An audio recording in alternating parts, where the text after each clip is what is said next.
What's happening, guys? My name is Anthony, and in today's video I'm going to be teaching you guys how to be quick around Mexico. Obviously the Mexican Grand Prix is happening this weekend, so this is the perfect time to do it, and we're going to just go through the same sort of scenarios that we always do. I'm going to take you guys around the track slowly, just giving you guys all the details, and then I'll show you a hot lap so that you can see exactly what a decently quick lap around Mexico looks like. So as usual, make sure to go to the pinned comment section if you want to get these setups for all these tracks, and I'll catch you guys once we move on to the slow lap. Also, remember all of that boring YouTube stuff. Make sure to hit the like button, make sure to comment down below how much time you were able to gain thanks to this track guide, and also subscribe to the channel if you're new.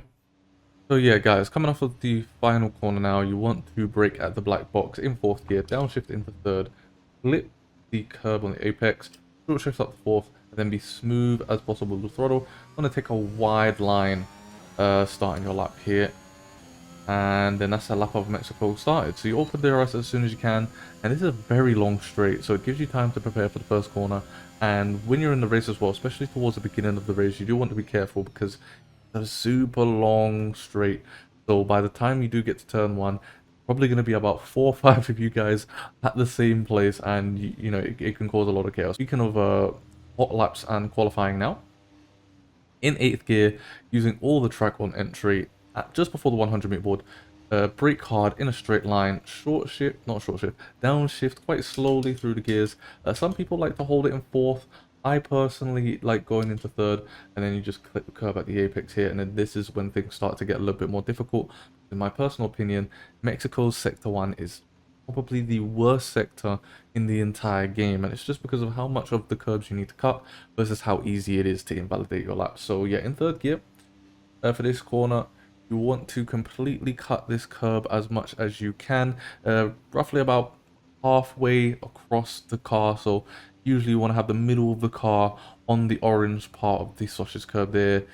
Try and cut it as much as you can, and then this next corner you want to short shift up to 5th. I found this is the best because it gives you just that launch, that traction of this corner. Once again, you want to try and cut as much of it as you can, and the reason why these are so frustrating is because those sausage curbs, they can spit you out. However, if you don't cut these corners, you're losing so much time. So yeah, you just have to try and cut the corners. Try and not romp one ride, and then you open up DRS. And as I said, this sector is pretty bad, one of the worst sectors on the game, if not the worst sector on the game. But moving on to Sector 2 now, which is actually a sector I quite enjoy. And coming up to the first corner of Sector 2, you want to brake on the 100-meter board. Once again, using all the track on entry, brake in a straight line. You can see it's quite bumpy, but you still want to use all the track on entry because it gives you that good line going through. In 3rd gear, you want to just clip curb at the apex once again. Usually what I tend to do is I tend to bring the car out just a little bit wider, try and have it on more of the left hand side of the car because this gives me the angle to attack this next corner. Sector 2 is very twisty, very technical, so you do want to have as wide angles going into each individual corner as you can. So yeah, just keep the car to the left for a little bit, and then swing the car when you feel the time is right, and just clip the curb on the apex there. Then short shift up to 4th gear, again using all the track here. Just as you're coming up to this black pole on the left hand side of the screen now, you're going to be in 4th gear, downshift into 3rd gear, and one last downshift into 2nd gear just to get the rotation of the car. You want to hit both of these apexes here. Short shift back up to 4th, try and get the traction down as smooth as you can. Once again, using all the track possible. This green little part of the road here, this is where the best traction is. You know, you can open up the car, get the traction down, and carry that speed over to this next corner. And for this next corner now, again, very similar to all the other corners that we've gone through just now. You want to use all the track on entry. You're going to be in 6th gear, just as you're coming up to this black box. Just a small little brake, downshift into 5th, carry the momentum in. You wanna make sure that you've got your left hand side of the car over that grassy part there, and then it's all about momentum here.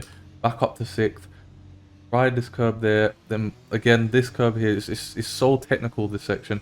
You have to get it right. In the race, you will be lifting in this section. However, qualifying, if you get the line perfect, you will be able to take this entire thing flat.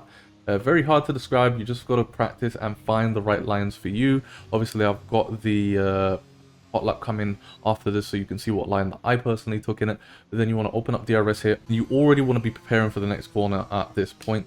So in 7th gear, coming up to this part here, you want to brake either on the 100 or the black box, pretty much the exact same spot. So usually I use the 100 reference in a straight line, downshift into 4th gear, flick the car in, right back on the throttle as soon as you can. Try not to go wide. You know, if you have to use all of the track just to straighten up the car, do so. And then you have to bring the car back over to the right hand side because you need to straight line brake for this next section. So just before you get to that black box that you've just seen up above there, you want to start braking down into 2nd or 1st gear. Usually you only want to use 1st gear if you just feel as if the car's not rotating enough. However, usually you don't want to be in 2nd gear, and then you short shift up to 3rd, try and carry the momentum through, back up to 4th. Don't go over that curb. Usually in F1 2020, you used to be able to cut that curb. This year's game, just don't, because you can end up sliding, and it could cause a lot of issues with the car. And then back up to the final corner now.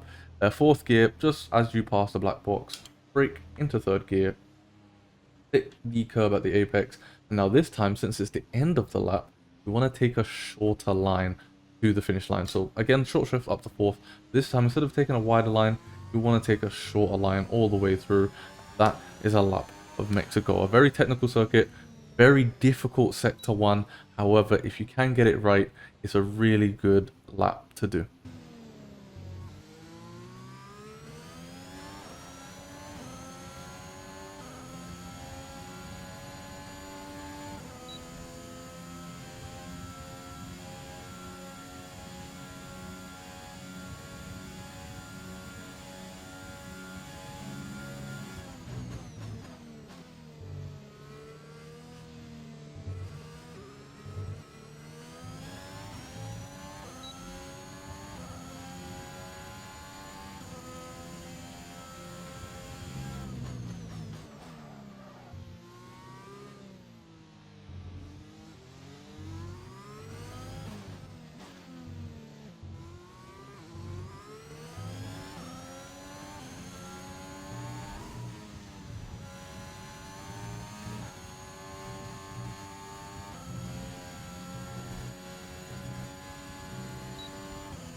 So that's how to be quick in the F1 game around Mexico. So remember to go out there and practice, guys, because it doesn't matter how many track guides that I or other people make for you guys. If you don't go out there and practice, you're not going to be building muscle memory, which means you're not going to end up being quicker at the track. So go into GP mode, go into online sessions, and make sure you practice.